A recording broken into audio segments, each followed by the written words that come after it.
So hello, my name is Tomer, and I'm presenting the project Loom in Matter, which is an exploration of alternative woven material expressions through loom making. The motivation for this project was curiosity about the material qualities of three-dimensional textiles made through extensive multi-layering. I'm interested in the potential of 3D textiles as component of interior architecture and the spatial experience they offer as space enclosures. I wanted to explore how such structures emerge with different yarn types and to make these materials at a scale large enough to be experienced with the body. And the issue was that existing looms are not suitable for extensive layering, so a large part of the project became a tool development process. And the tool was developed through rough prototypes to explore ideas, which were gradually adjusted until a sufficient solution was found. There were three guiding principles in the development of the tool. The first was to create a tool that makes it possible to intentionally weave all surfaces, including the newly formed depth planes. So a significant part of the development was dedicated to finding a method and a weaving pattern for seamless form weaving.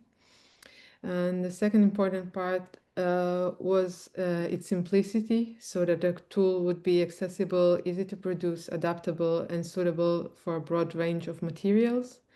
And the third guiding requirement was scalability, so that the method could be applied at an architectural scale in the future. The textiles were developed through samples that tested yarn structure combinations and the function of the tool simultaneously. And by testing different fibers, yarn structures, form, and scales, I discovered the optimal proportions between yarn thickness, structure, and density, which resulted in intriguing materials with unique characteristics. And here you have the final objects. This is made of paper yarn. This one is made of a very fine and hairy wool yarn.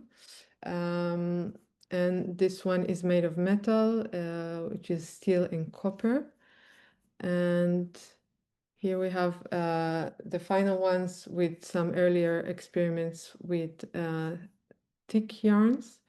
And I'm gonna stop sharing just to show you the material here live. So, oh, you can see it, sorry.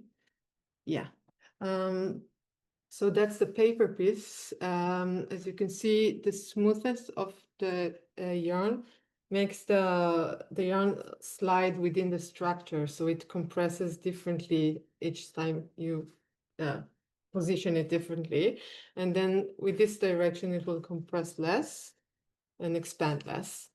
And then with exactly the same structure and a different yarn, the hairy wool yarn, there is a different material behavior. Since the yarn is very hairy, it doesn't slide at all within the structure. And then it's just compressing in accordance with the space the yarns have next to each other. And it's much softer, lighter, and bouncier. And yeah, that's my project. This is what I wanted to share with you today. Thank you very much for the opportunity and good luck to everyone. Thank you, Tomer.